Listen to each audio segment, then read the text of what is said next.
Before we begin tonight, I want you to do something simple for me. Close your eyes for a moment. Picture the warm, salty air of Bermuda in the late 1700s. The gentle sound of waves rolling onto white sand. Children laughing somewhere near the shoreline. Smoke rising from cooking fires as evening settles over the island. It sounds peaceful. And for a little while, to one small girl named Mary Prince, it truly was. Tell me in the comments where you are listening from tonight, and what time it is where you are right now. Because stories like this one feel different after dark. Especially when the house is quiet. Especially when you realize that somewhere, not so very long ago, a woman lived through things so painful that most people would never speak of them aloud, and still found the strength to tell the truth anyway. Her name was Mary Prince. She was born around 1788 at Brackish Pond in Bermuda on land owned by a man named Charles Miners. Nobody recorded the exact day she was born. For enslaved children, birthdays rarely mattered to the people claiming ownership over them. But Mary remembered other things. She remembered warmth. She remembered the smell of sea air drifting through open windows at night. She remembered her mother singing softly while washing clothes outside. And she remembered believing, for a few brief years, that the world was safe. Bermuda was beautiful then. Bright blue water, white shoreline, palm trees shifting gently in ocean wind. Ships moved constantly through the harbor carrying sugar, rum, lumber, salt, and enslaved people between islands and colonies across the Atlantic world. Visitors often described Bermuda as paradise. But paradise looked different depending on who owned your body. Mary's mother worked as a household slave. Her father, a sawyer named Prince, worked cutting wood for shipbuilders near Crow Lane. Both labored constantly. Still, Mary remembered tenderness inside that small family. At night, after work finally ended, her mother sometimes held the younger children close beside the fire while wind rattled softly against the shutters. Mary remembered lying, half asleep, listening to grown people talk quietly about weather, work, ships, and prices she did not yet understand.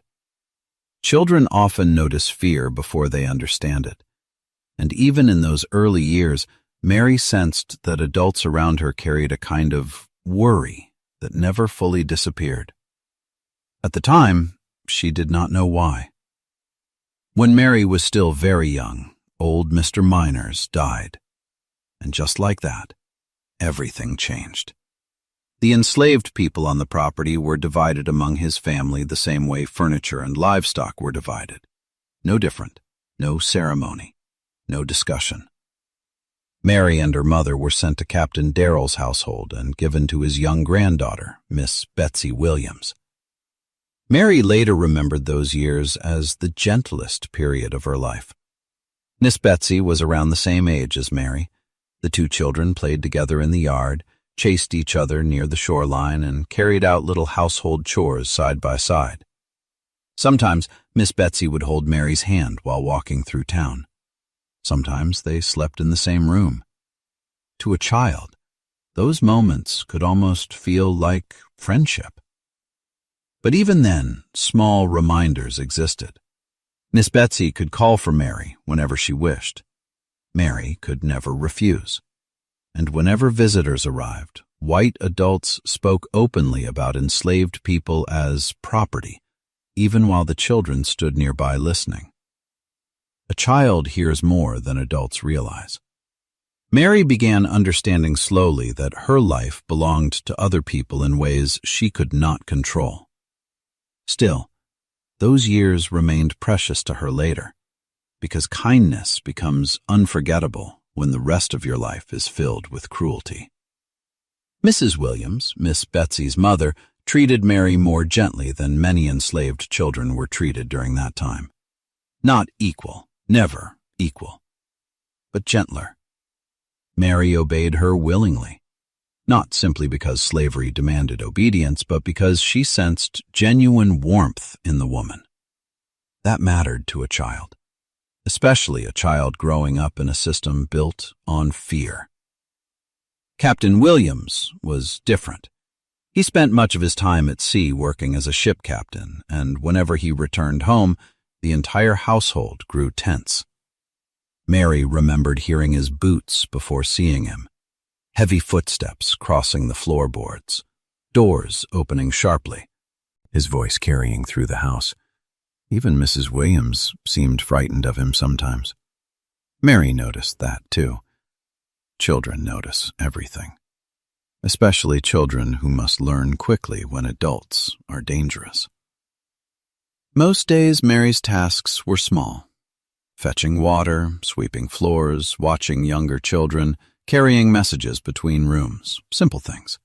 In the evenings, she sometimes stood outside near the shoreline with her brothers and sisters while warm ocean wind moved across the island. She remembered the smell of fish cooking over open fires, women laughing together while hanging laundry. She remembered falling asleep tired but not afraid. Years later, after surviving beatings and slave markets and the salt ponds of Turk's Island, those early memories remained painfully important to her. Because they proved something. She had not always lived in terror. When Mary was around 12 years old, the household's financial situation worsened. Mrs. Williams could no longer afford to keep all the enslaved workers living there. And like countless enslaved children before her, Mary learned a terrible truth. Even people who cared for you could still sell you away. One morning, she was told she would be hired out to another woman named Mrs. Pruden, who lived several miles away near the sea. Mary later described that moment with heartbreaking simplicity. She cried bitterly, not dramatic crying, child crying, the kind that comes from realizing home is disappearing while you are still too young to understand why. She hugged her mother tightly, kissed her brothers and sisters, held on to Miss Betsy while both girls cried together. Mrs. Williams tried comforting her. "You're not going far," she said gently. "You may still visit." But distance feels different to children, and slavery made every separation feel permanent, because often it was. Mrs. Pruden's house stood near the shore where wind carried the constant smell of salt water through open windows. Mary's primary duty there was caring for a baby boy named Little Master Daniel. And strangely enough, those months became another small pocket of peace inside her difficult childhood. She loved the child deeply. She carried him along the shoreline while waves rolled softly against the sand. Sometimes the older children walked beside her collecting shells while seabirds circled overhead. For brief moments, life felt almost ordinary again. That was one of slavery's cruelest tricks. It sometimes allowed happiness just long enough for people to feel its loss more deeply afterward. Then, Mrs. Williams died suddenly. Mary heard the news while caring for the baby. Without waiting for permission, she ran all the way back toward the Williams house carrying little Daniel in her arms. The road felt endless. Her feet struck dirt hard enough to ache. The baby cried against her shoulder. Warm air burned in her lungs. By the time she arrived, the coffin was already being carried from the house. Mary stopped in the yard, staring at it. For a few seconds, she could not move. People passed around her quietly. Women cried softly nearby. Mary later remembered feeling as though the world itself had changed shape. Mrs. Williams had been one of the few people who ever treated her gently, and now she was gone. No long speech followed, no dramatic scene. Only grief. real grief.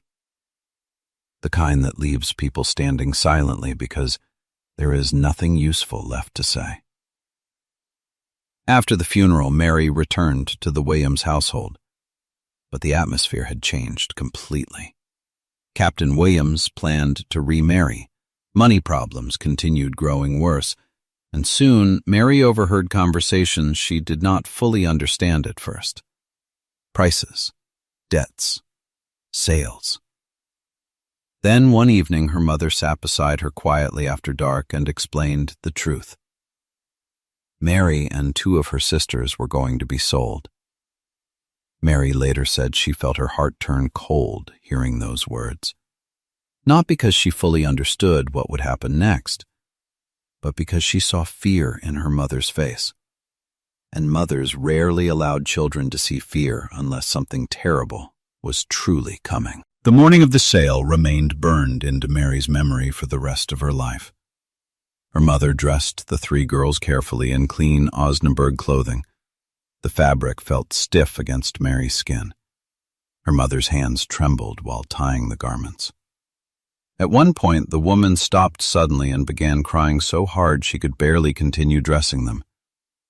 Then, through tears, she whispered words Mary never forgot. "See, I am shrouding my poor children. Not clothing them, shrouding them, like bodies prepared for burial." Even as a child, Mary understood something final lived inside those words. Miss Betsy came to say goodbye before they left for town. She cried openly while kissing the girls one by one. "You belong to me," she kept saying through tears. "It grieves my heart to part with you." Mary cried too, but quietly now. Children often grow quiet when fear becomes too large. The 3 sisters followed their mother through Hamilton town toward the marketplace, while people stared openly as they passed.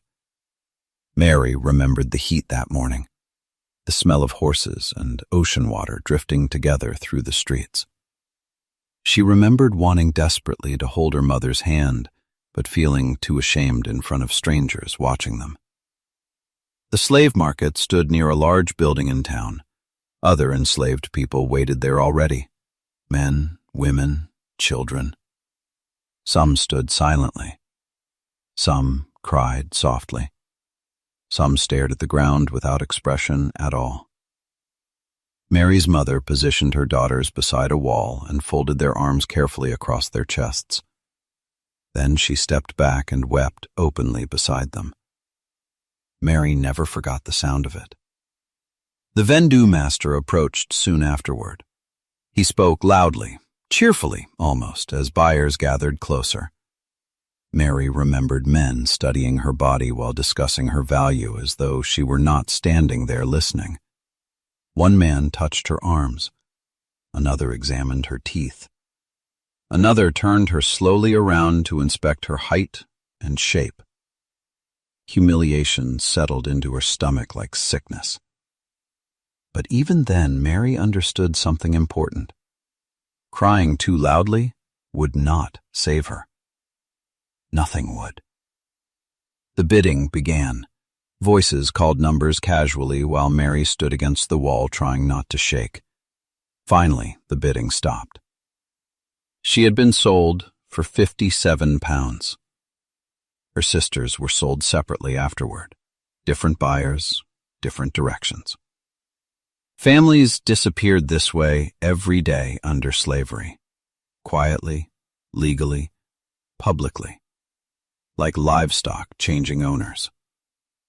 Mary watched her sisters disappear into the crowd while her mother cried helplessly nearby. That moment stayed with her forever. Not because anyone screamed. Because nobody could stop it. Her new owner was Captain I, and from the moment Mary entered his household, childhood ended.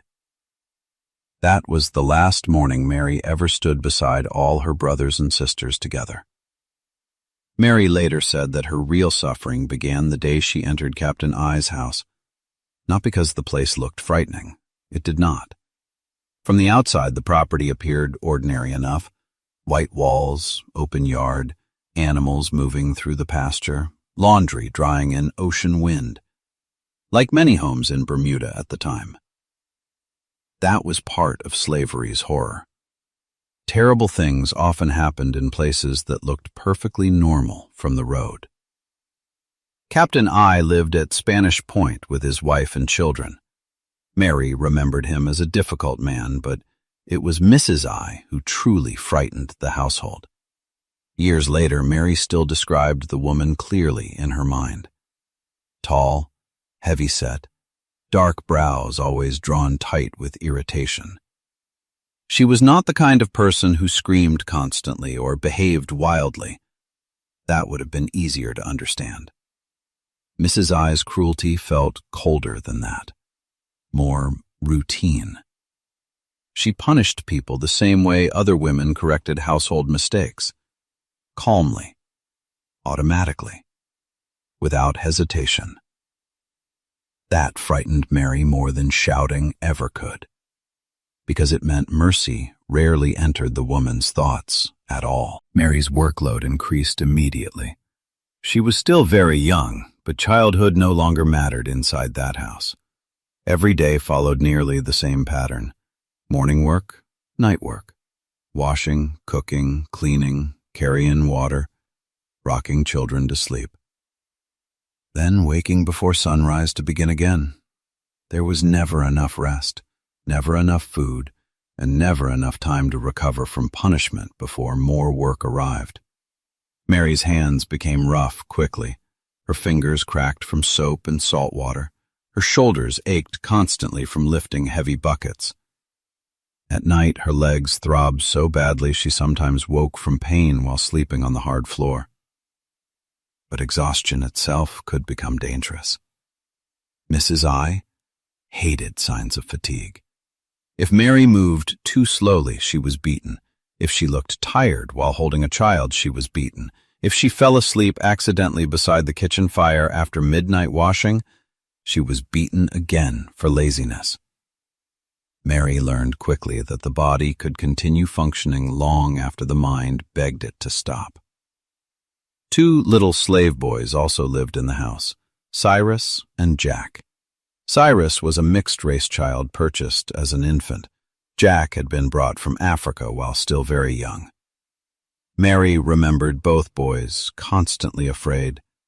Children under slavery learned fear early, not through lessons, through repetition.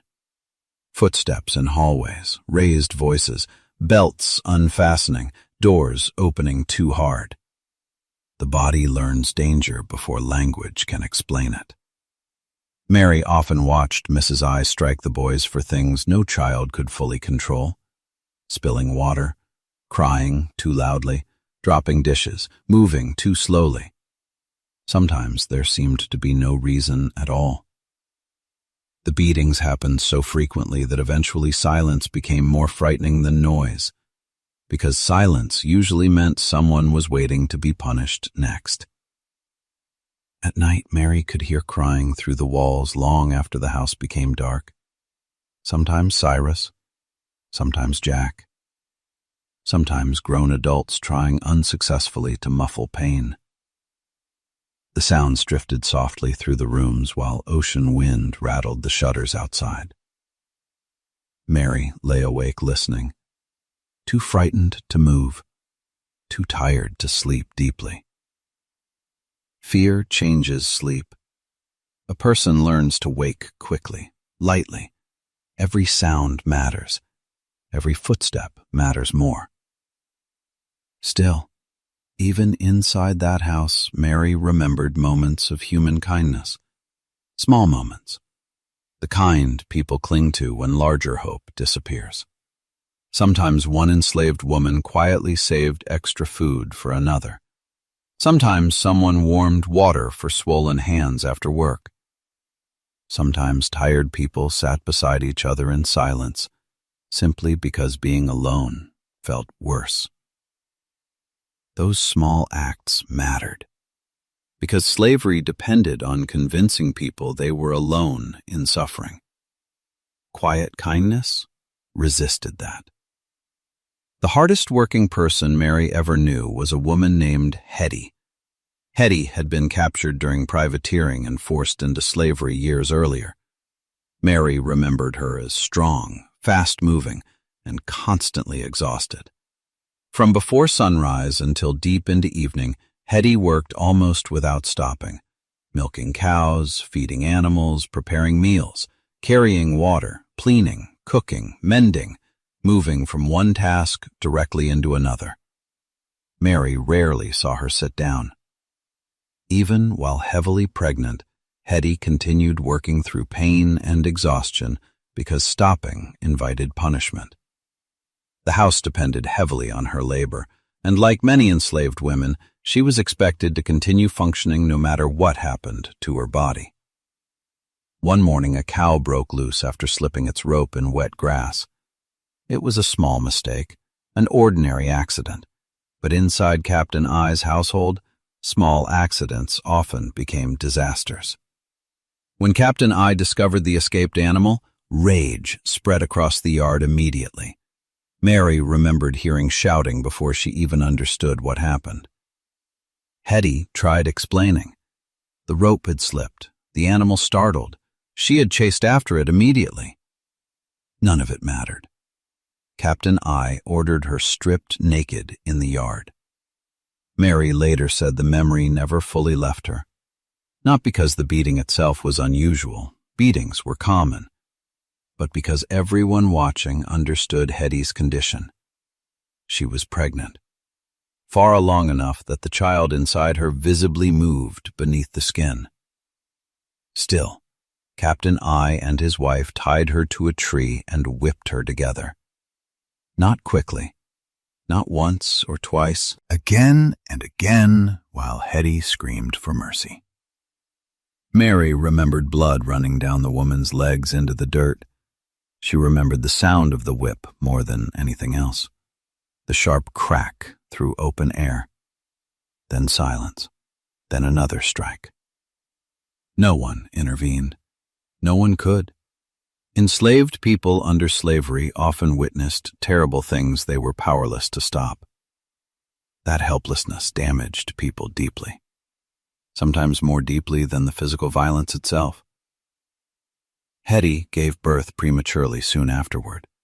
The baby was dead. For a short time, she seemed to recover slightly, though she could barely stand upright anymore. Still, the work continued.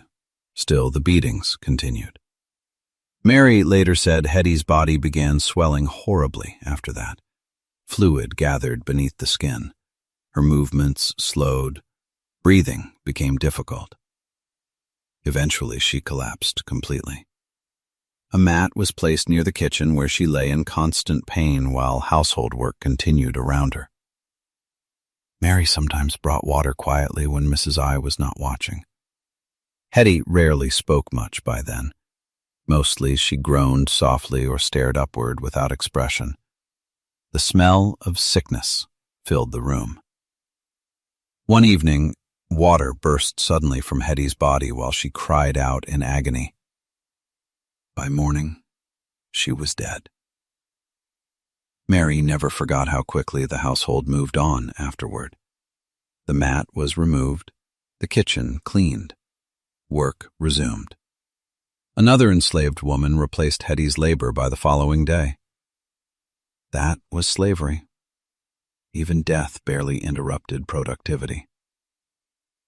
After Hetty died, much of her work fell onto Mary. She was still little more than a child herself, but slavery did not recognize childhood when labor was needed. Now her days became even longer. Before sunrise, she milked cows while wet grass soaked through her clothing. Then cooking, cleaning, washing, night work after that. Sometimes Mrs. I kept her washing laundry until nearly morning. Mary stood over steaming water so long that dizziness blurred her vision. Her hands swelled painfully from soap and heat. Then, before daylight fully arrived, she returned outside to begin chores again. Morning work, night work, washing, beatings, no sleep. The repetition slowly wore people down. That was part of the system. Exhausted people became easier to control. One afternoon, Mary accidentally broke an old cracked earthen jar while carrying water. The pot shattered across the floor. For a moment, she simply stood frozen, staring at the pieces. She already knew what was coming. Mrs. I appeared almost immediately. Not shouting. That was the frightening part. The woman's anger often became quieter before violence. Mary was stripped and whipped severely for the broken jar. The blows left long welts burning across her skin. But the punishment still was not finished. When Captain I returned home later that evening, Mrs. I informed him what happened. He decided Mary required additional correction. Mary later described being tied to a ladder while Captain I whipped her himself. His son stood nearby counting aloud. 1, 2, 3. The counting continued while Mary's body shook against the ropes. By the time the beating ended, blood covered parts of the ladder. Mary could barely stand afterward. That night, dried blood stuck painfully against her clothing while she lay awake on the floor, unable to sleep. No medicine came, no comfort, only exhaustion. Another day, a cow escaped into the garden and ate several sweet potato slips. Again, the mistake somehow became Mary's fault. Captain I beat her violently with his heavy boot in the small of her back. The pain dropped her immediately. Mary later said she felt weakness in that part of her body for the rest of her life afterward. One beating could damage a person permanently in ways invisible to everyone else. That reality haunted enslaved communities constantly. People disappeared into disability young, sometimes from labor, sometimes from punishment. Often both. Years later, many white people claimed slavery in Bermuda had been mild compared to plantation systems elsewhere. Mary's story exposed how dishonest those claims truly were. Cruelty did not require giant plantations to exist. A single household could destroy human beings perfectly well on its own, especially when nobody outside the house cared what happened inside. Eventually, the fear and exhaustion became too much. Mary ran away. Not dramatically, not with some grand escape plan. She simply reached a point where remaining felt unbearable. One night, she fled to her mother. Her mother hid her carefully inside a hole among rocks near the shoreline and brought food after dark whenever possible.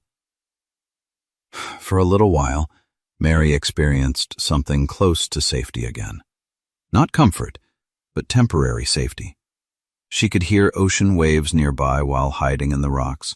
Wind moved softly through grass overhead. During daylight, she remained completely still, listening for voices or footsteps.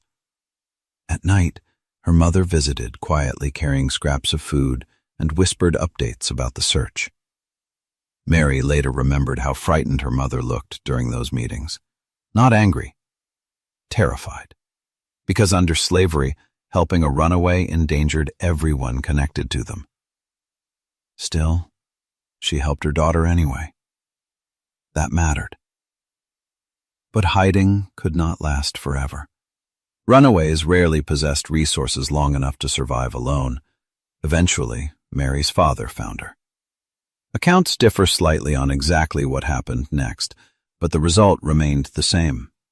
Mary was returned. Not because her parents stopped loving her, because slavery trapped entire families inside impossible choices. Keeping her hidden permanently could have led to severe punishment for everyone involved. So Mary went back. Back to the house, back to the work, back to the beatings. That return may have damaged her more emotionally than any whipping, because she finally understood something fully now. Love alone could not protect enslaved people. Not even a mother's love. The years inside Captain I's household blurred together afterward. Punishment, labor, exhaustion, fear. Morning work, night work, washing, beatings, no sleep, again and again and again. Sometimes Mary imagined death the way exhausted people imagine rest, not dramatically, quietly. Hetty no longer hurt. Hetty no longer feared footsteps. Hetty no longer woke before sunrise. That thought frightened Mary, but she understood it too. Slavery slowly teaches people to measure peace differently. Finally, after nearly 5 years inside that house, Captain I decided to send Mary away to Turk's Island. At the time, Mary did not yet understand what awaited her there, only that she was leaving. And sometimes under slavery, people learned to feel relief simply because one form of suffering was ending, before realizing another was about to begin. Her mother could hide her for a night.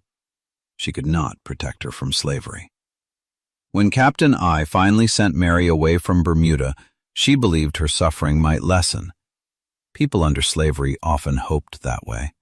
A new owner, a new island, a new beginning.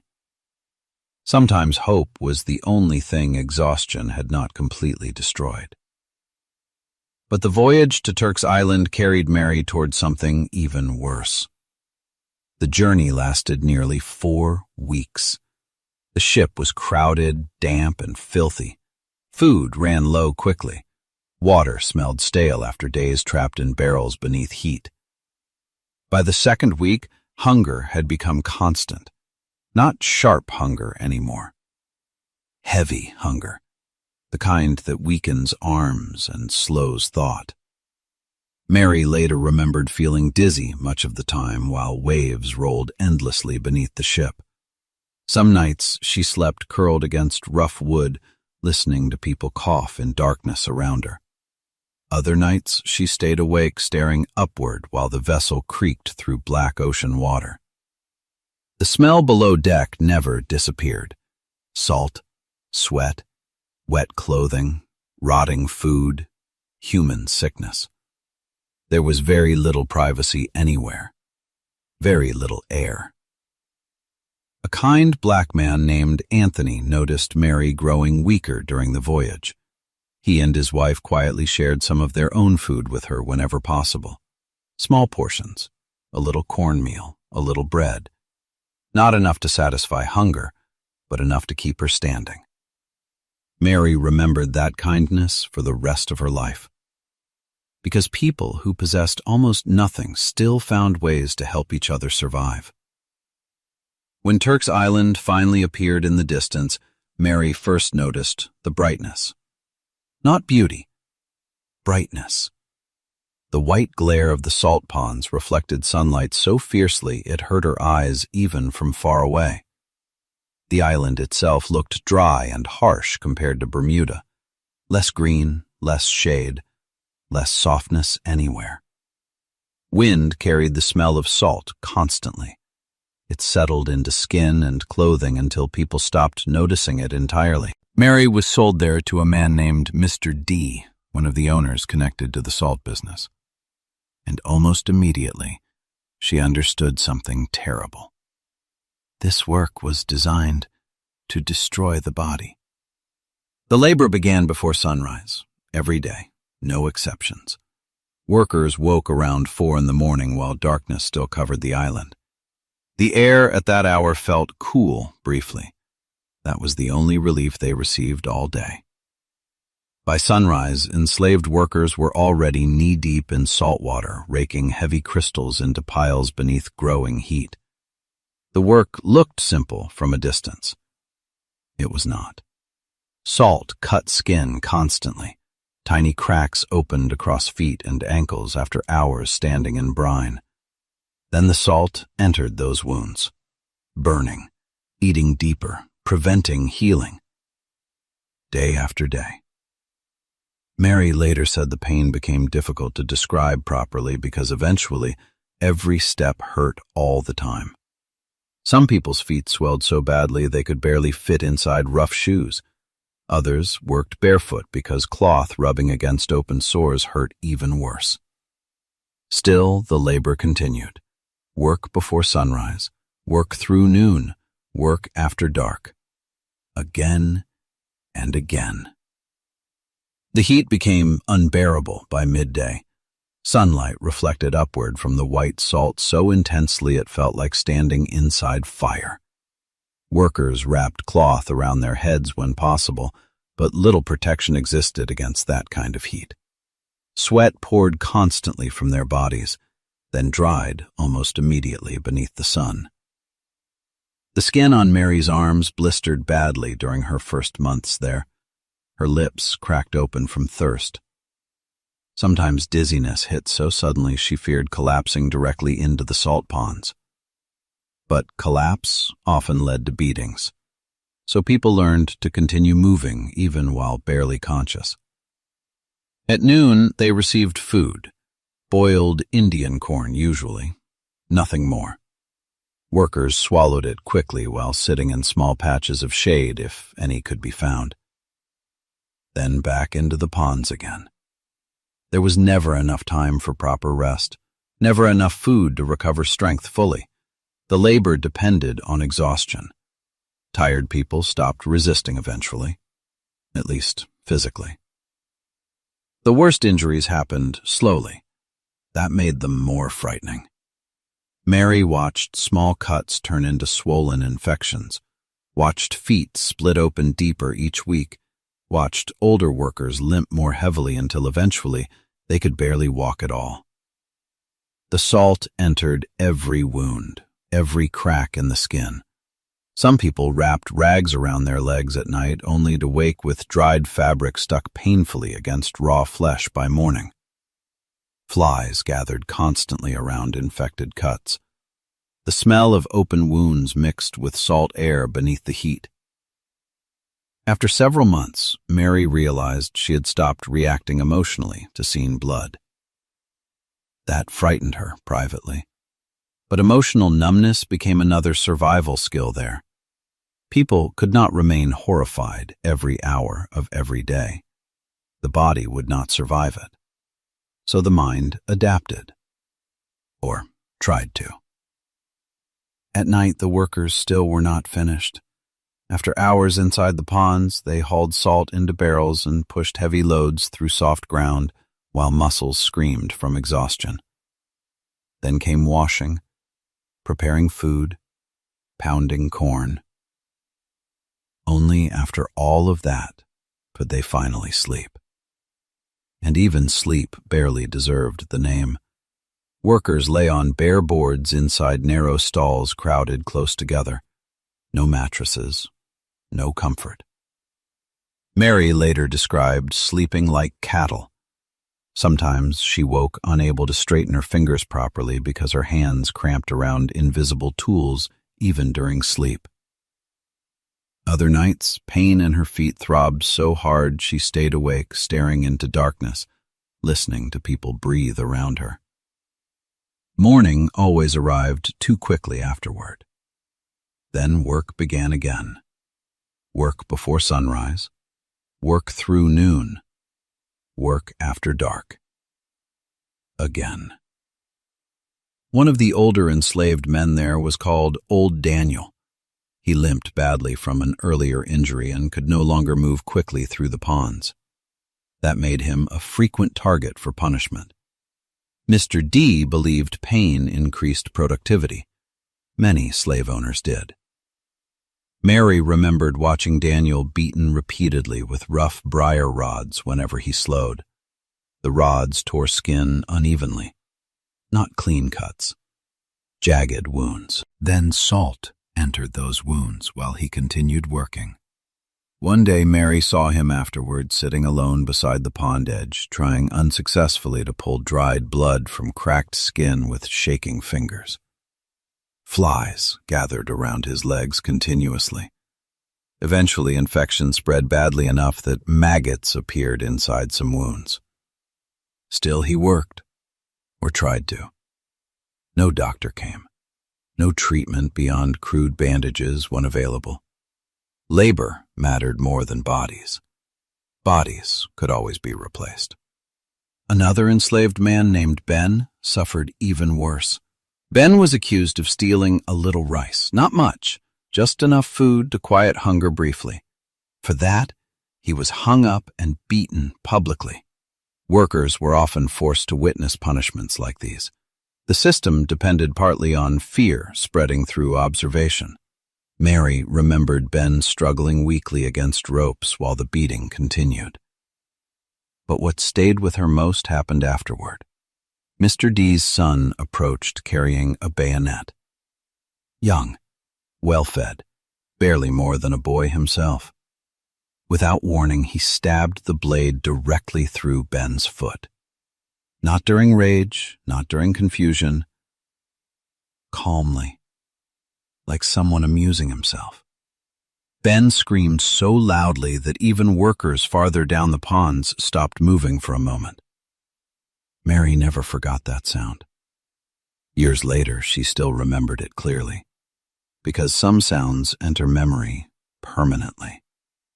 The physical suffering at Turk's Island changed people psychologically, too. That was harder to describe. At first, Mary counted days carefully after arriving, then weeks. Eventually, she stopped counting altogether. The work erased time. Morning work, night work, heat, pain, sleep, wake again. Entire months disappeared into repetition. People stopped talking much while laboring because speaking wasted energy. Conversations became shorter, movements slower, faces emptier. Sometimes Mary realized she had worked half a day without thinking about anything except the next movement her body required. Lift, push, carry, walk. Survival narrowed life down to very small tasks. Still, small acts of humanity survived even there. Workers quietly helped each other wrap wounds at night. Sometimes stronger laborers carried extra weight for older people already near collapse. Sometimes someone saved a little food for another person too sick to stand properly. Those moments mattered enormously, because the salt ponds constantly tried reducing people into laboring bodies and nothing more. Helping each other resisted that reduction, even in tiny ways. Mary herself became physically stronger for a time simply because the work demanded it. Her shoulders hardened, her hands toughened, her endurance increased beyond what she once imagined possible. But strength under slavery carried a terrible cost. The stronger she became, the more labor owners demanded from her body. Pain simply became normal. That frightened her too. One evening after work, she washed salt from deep cuts along her ankles and realized she no longer cried when water touched open wounds. Months earlier, the pain would have been unbearable. Now she barely reacted. The body adapts to suffering in ways that feel unnatural afterward. Mary later believed part of herself hardened emotionally during those years, not because she stopped feeling, because feeling everything fully would have destroyed her. Storms occasionally swept across Turk's Island during hurricane season. For brief moments, workers welcomed rain because clouds blocked the brutal sun. But storms created new dangers too. Flooded sleeping areas, spoiled food, mud mixed with salt into burning sludge beneath workers' feet. After one violent storm, Mary spent nearly an entire night bailing water from storage areas before returning directly to pond labor at sunrise. She later remembered feeling so exhausted that her hands shook uncontrollably while lifting tools. Still, no rest came. Rest existed only for owners, never for workers. Years passed that way. Not weeks, not months. Years. Nearly 10 of them. 10 years of heat, salt, pain, exhaustion. Mary watched people arrive healthy and grow crippled. watched older workers disappear quietly after sickness, watched injuries become permanent. And through all of it, the labor never slowed. The ponds always needed more salt. Ships always needed loading. Money always mattered more than bodies. Sometimes, late at night, after work finally ended, Mary thought about Bermuda. Not because Bermuda had been kind, it had not. But memory softened certain places after enough suffering elsewhere. She remembered ocean wind near Brackish Pond, her mother's voice, Miss Betsy crying during the sail. Those memories felt distant now, almost belonging to another person entirely. The salt ponds had changed her too much.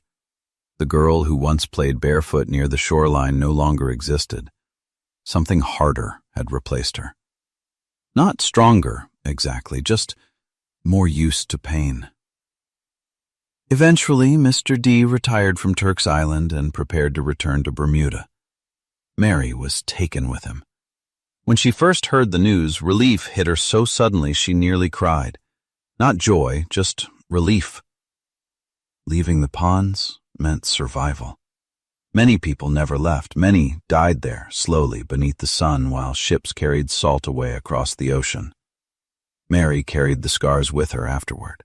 Swollen joints, damaged feet, pain that returned during damp weather, and memories she never fully escaped. But she also carried something else now, endurance. Years inside the salt ponds had taught her an ugly truth about herself. Her body could survive more suffering than she once believed possible. That realization would matter later, more than she knew yet. She survived the salt ponds. Many others did not. When Mary finally left the salt ponds behind, her body was no longer the same body that had first arrived on Turk's Island years earlier. Too much damage had already been done. Her feet still swelled painfully after long days of standing. Her joints ached during damp weather. Deep scars crossed parts of her legs where salt and infection had eaten through the skin. And yet, leaving the ponds still felt like surviving something terrible. Because many people never left. Many died there, slowly, beneath the heat, while ships carried salt away across the ocean. Mary knew that. Every survivor knew it. Returning to Bermuda should have felt familiar. Instead, it felt strange. The island looked smaller somehow after Turk's Island. Softer, too. There were trees again, shade, rain, grass moving in ocean wind. For a long time, Mary found herself staring at ordinary things simply because she had not seen them in years. Dark soil after rain, birds gathering near the shoreline, children laughing while carrying baskets through town. The sound of laughter especially surprised her. Turk's Island had not contained much laughter, mostly labor, mostly exhaustion, mostly silence. But freedom still did not belong to her. That part remained unchanged. Mary had survived years of brutal labor only to return once again to ownership. Her new master was Mr. Wood. At first, she hoped life under him might be easier than what came before. And in some ways it was. The constant industrial suffering of the salt ponds ended. But slavery had many forms. Even quieter forms still controlled every hour of a person's life. Mary worked in the house and grounds now, planting, hoeing, tending animals, washing, cooking, carrying loads through heat. The labor remained endless, only different. Still, something inside Mary had changed during those years. The frightened child from Captain I's house no longer existed. The salt ponds had hardened her endurance. And perhaps for the first time in her life, Mary slowly began imagining something dangerous. A future, not a fantasy, not escape, just the possibility that life might contain something beyond endless suffering. That hope arrived quietly through religion. Mary began attending meetings connected to the Moravian Church. At first, she went mostly for comfort. The gatherings felt different from plantation life, warmer, quieter. People prayed together softly beneath candlelight while ocean wind moved outside through the dark. Some sang hymns in low, tired voices. Others simply sat beside one another listening. For enslaved people, church often became more than religion. It became one of the only places where exhausted human beings could briefly feel human again. Mary later described those meetings with deep emotion, not because they erased suffering, because for short moments, people treated each other with dignity there. That mattered enormously. Faith gave structure to survival. The outside world constantly told enslaved people they were property. Church reminded them they possessed souls. That idea carried tremendous power, especially for people whose bodies belonged legally to others. Mary listened closely during prayers and sermons. She found comfort in scripture, in routine, in community, and perhaps most importantly, she found quiet. Real quiet. Not the fearful silence of punishment, the peaceful kind. The kind where nobody expected shouting or violence suddenly entering the room. For someone raised around constant tension, that feeling could become almost overwhelming. It was through the Moravian community that Mary met Daniel James. Daniel was a free black carpenter and cooper. Mary did not describe him as some dramatic, romantic hero, and honestly, that makes their relationship feel more real. What mattered most about Daniel was not grand speeches or passionate declarations. It was steadiness. He listened carefully when people spoke. He worked consistently. He treated Mary gently. After years spent surviving cruelty, gentleness itself felt extraordinary. Mary noticed that immediately. Their relationship grew slowly, carefully.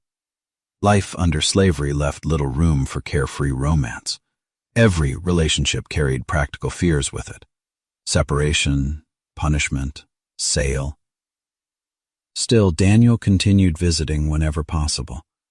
Sometimes they walked quietly after church meetings while evening wind moved through the trees around them. Sometimes they simply sat beside other church members listening to hymns after long workdays. Mary later admitted something very simple about that period of her life.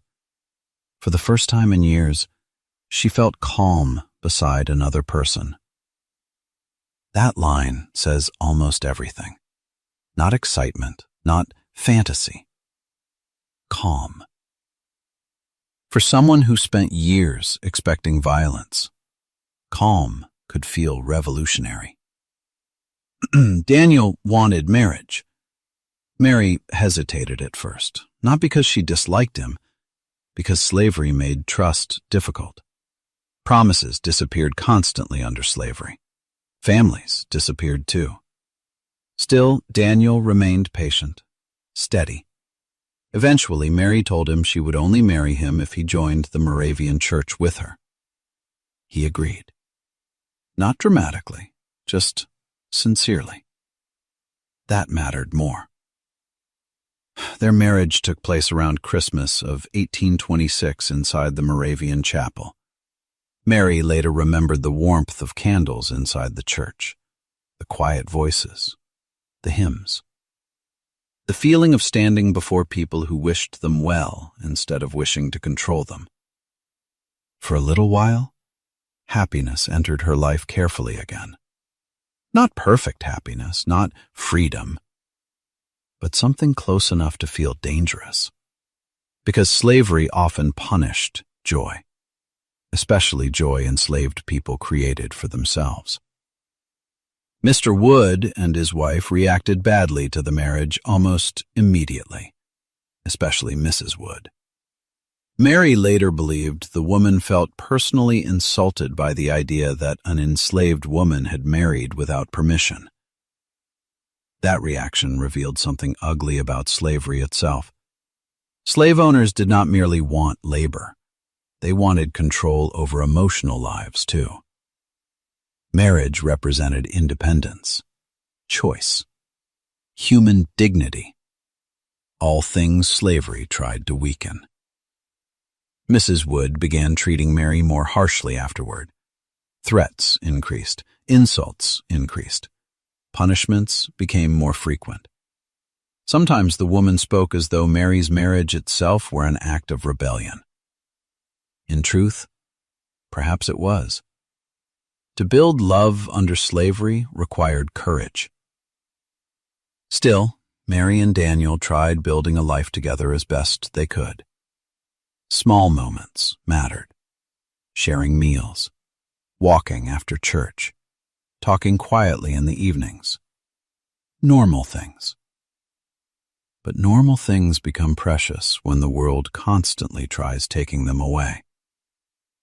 Mary later remembered those years with a kind of sadness mixed with gratitude, because happiness under slavery rarely lasted long enough to feel safe.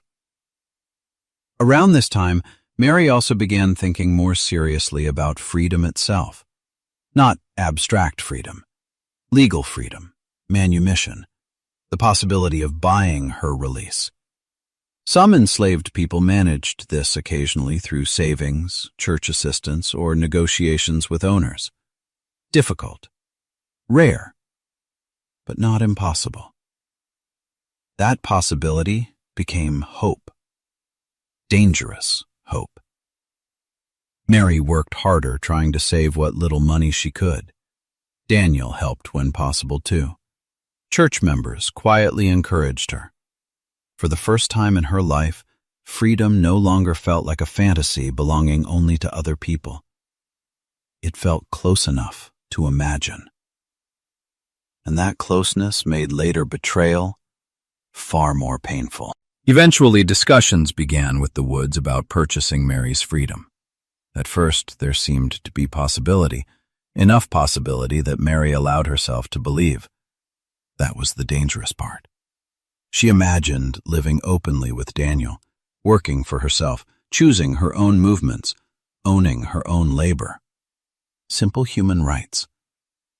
Yet after years of slavery, even imagining such things felt enormous. Then slowly, the Woods changed.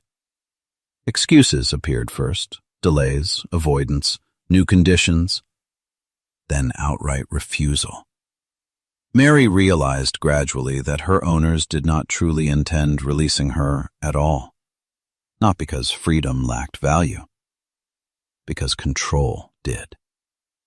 Some slave owners refused manumission simply because denying it reinforced power.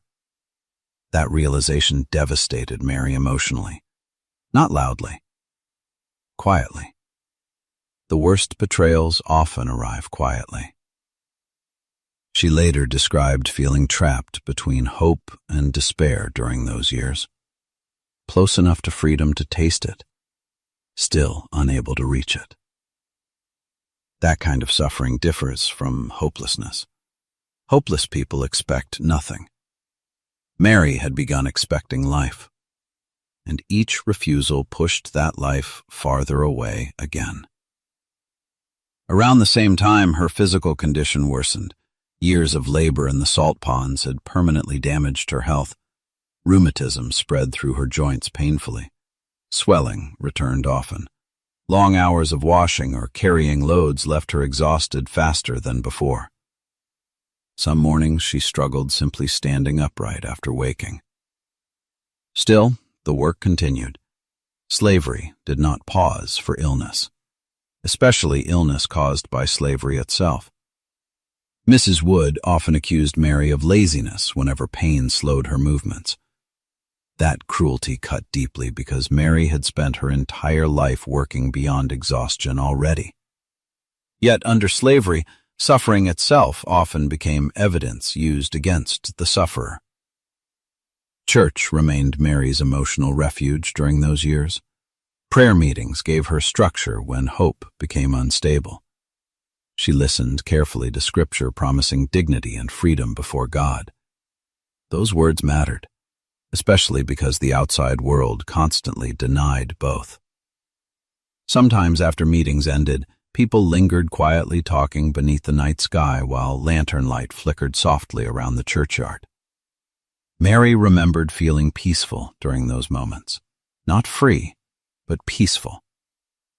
And sometimes peace is enough to keep exhausted people moving forward. Eventually, another possibility appeared. The Woods planned traveling to England. They believed the colder climate might improve Mary's health enough for continued labor. Mary saw something else inside the journey: opportunity. England did not operate exactly like the Caribbean colonies. Anti-slavery movements were growing there. Laws differed. Public attitudes differed too. Perhaps, just perhaps, England might finally bring the freedom denied to her for so long.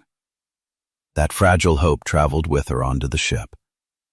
But slavery had taught Mary something by then. Whenever freedom seemed closest, fear usually followed behind it. The closer freedom came, the tighter her owners held on to her. When Mary Prince sailed for England in 1828, she carried very little with her. A few clothes, a damaged body, years of pain, and one dangerous hope: freedom. Not guaranteed freedom, just the possibility of it. After a lifetime under slavery, even possibility felt powerful. The voyage to England felt different from the earlier journey to Turk's Island. Mary was older now, quieter too. Years of labor had changed the way she looked at the world.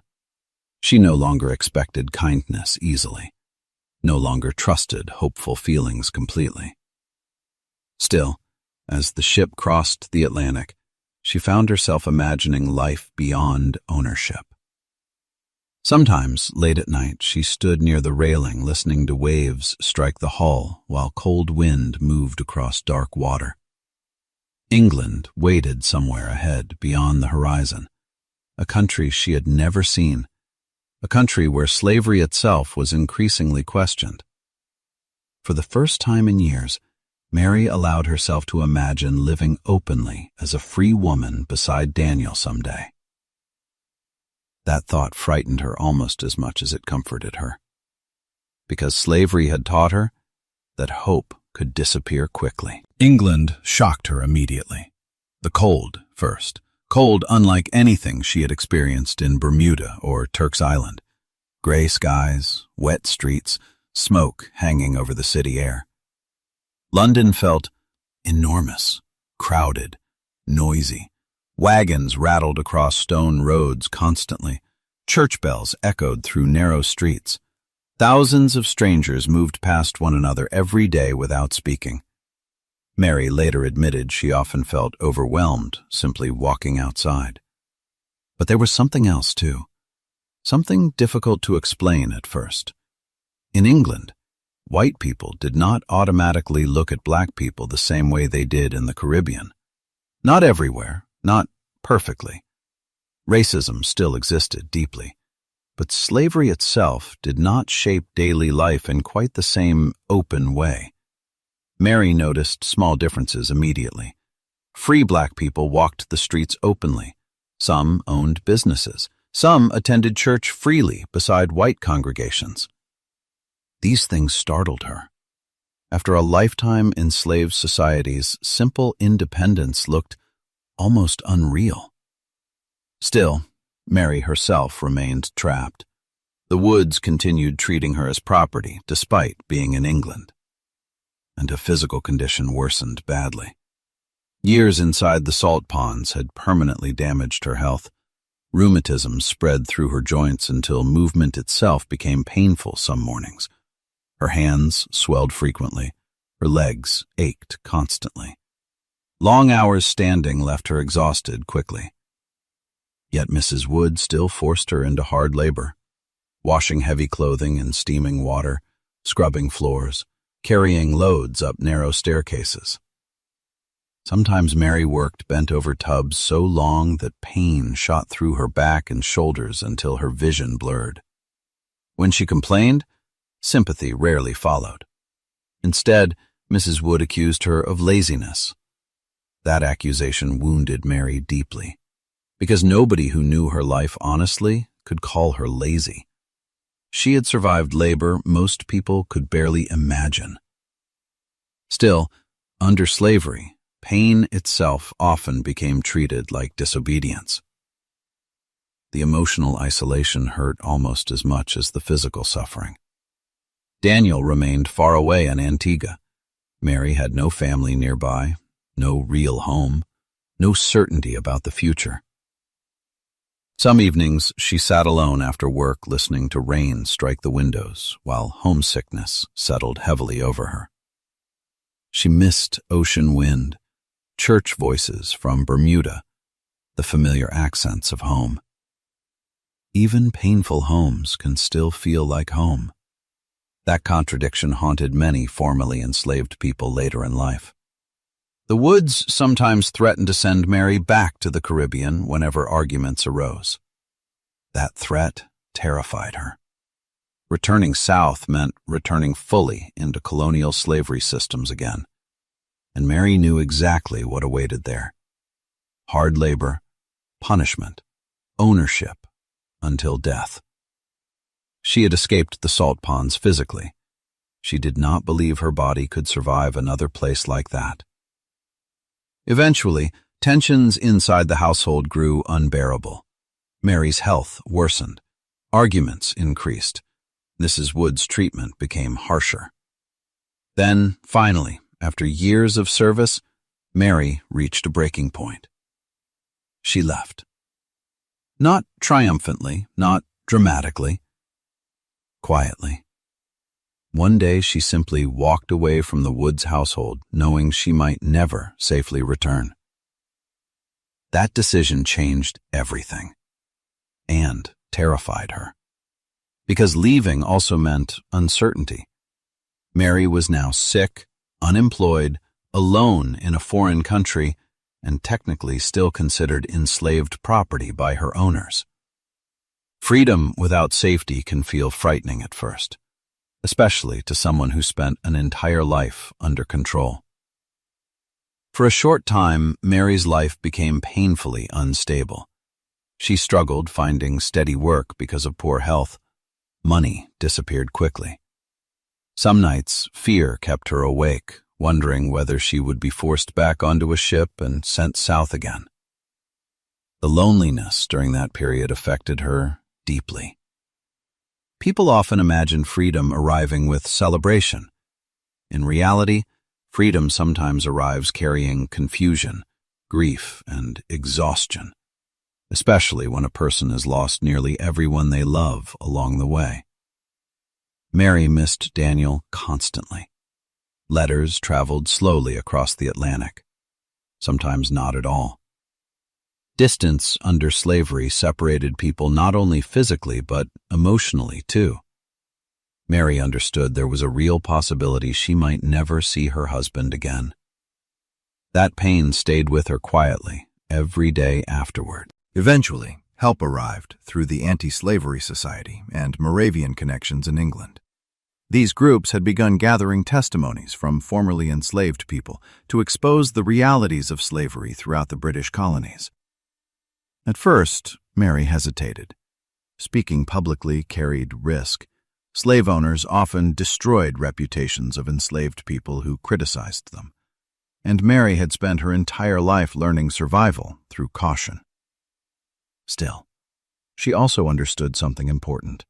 Most people in England had no idea what slavery truly looked like. They knew sugar, salt, rum, cotton.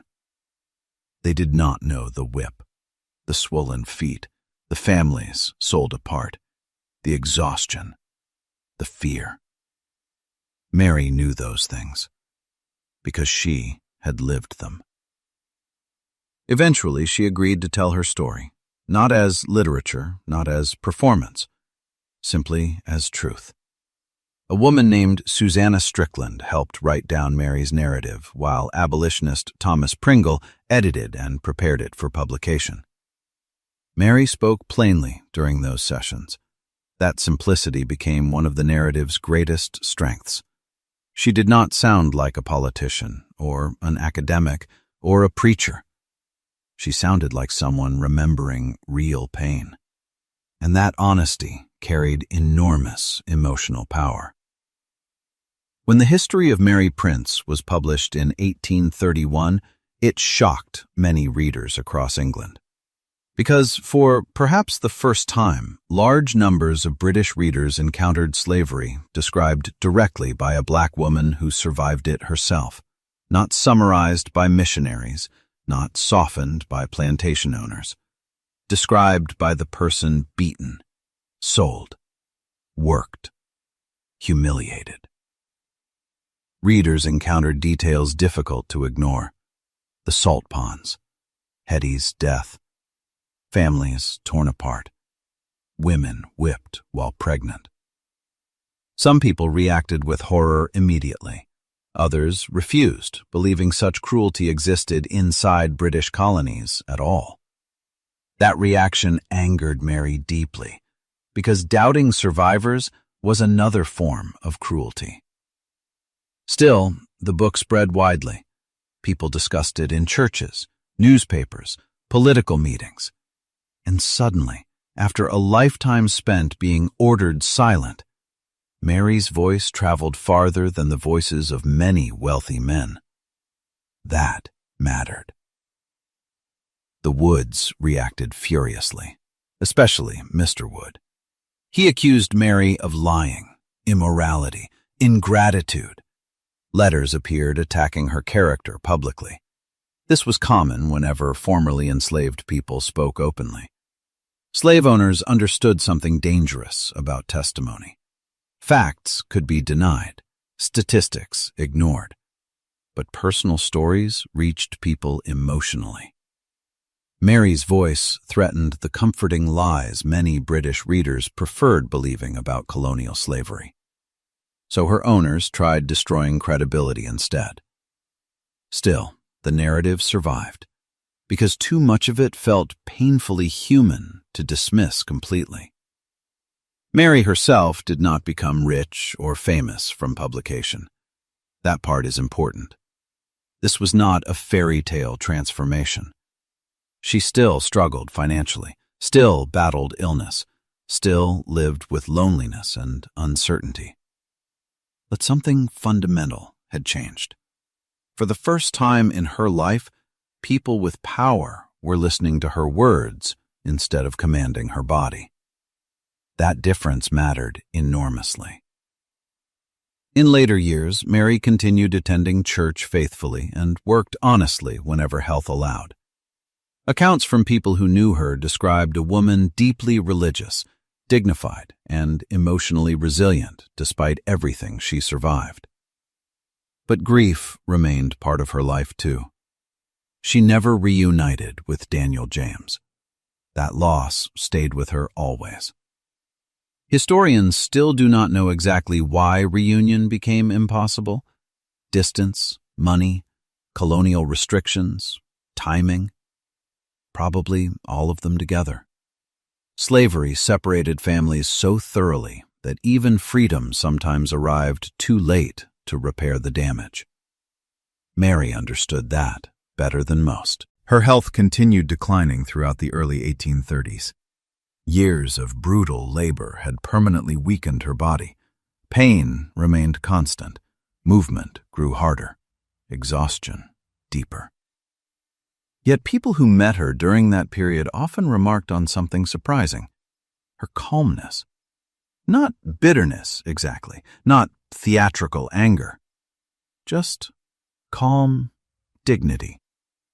As though surviving slavery had stripped away illusions about the world while somehow leaving her humanity intact. That may have been her greatest achievement, not survival alone. humanity surviving with her. Mary Prince died sometime around 1833. The exact date remains uncertain. Like her birth, parts of her life disappeared imperfectly into history.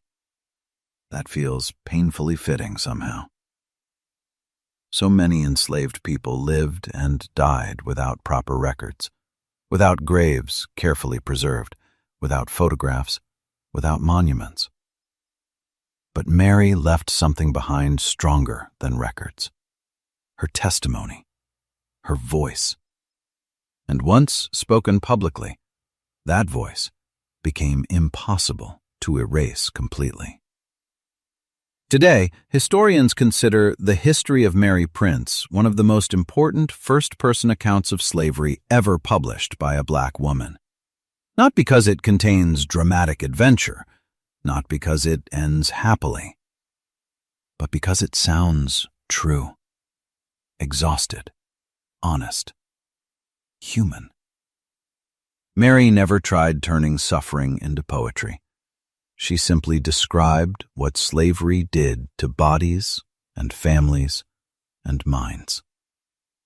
And sometimes, truth told plainly becomes more powerful than anything dramatic. Her story also exposed something deeply uncomfortable about slavery itself. The system depended on silence. Owners relied on distance, on denial, on people refusing to imagine what happened inside pipelines and households far across the ocean.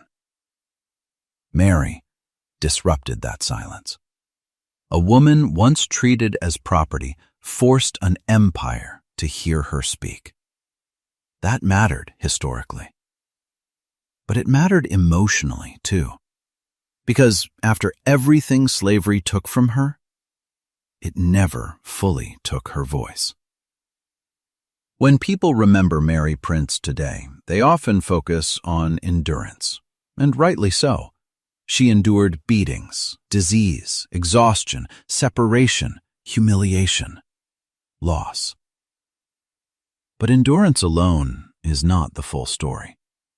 Many people endured slavery. Mary did something more difficult afterward. She described it honestly. That required another kind of courage entirely, especially in a world still controlled largely by the same people who profited from slavery itself. Tonight, when most of us prepare for sleep in warm, quiet homes, it is worth remembering how easily Mary Prince could have disappeared into history completely. Another exhausted enslaved woman buried without record somewhere far from home. Instead, she spoke. And because she spoke, millions of people after her could no longer claim ignorance about what slavery truly looked like. Not in theory, not in politics, in flesh, in labor, in grief. Her body was damaged by slavery. Her family was scattered by slavery. Her health never recovered from slavery. But her voice survived long enough to outlive the people who once claimed ownership over her life. And for the first time in her life, people were finally forced to listen.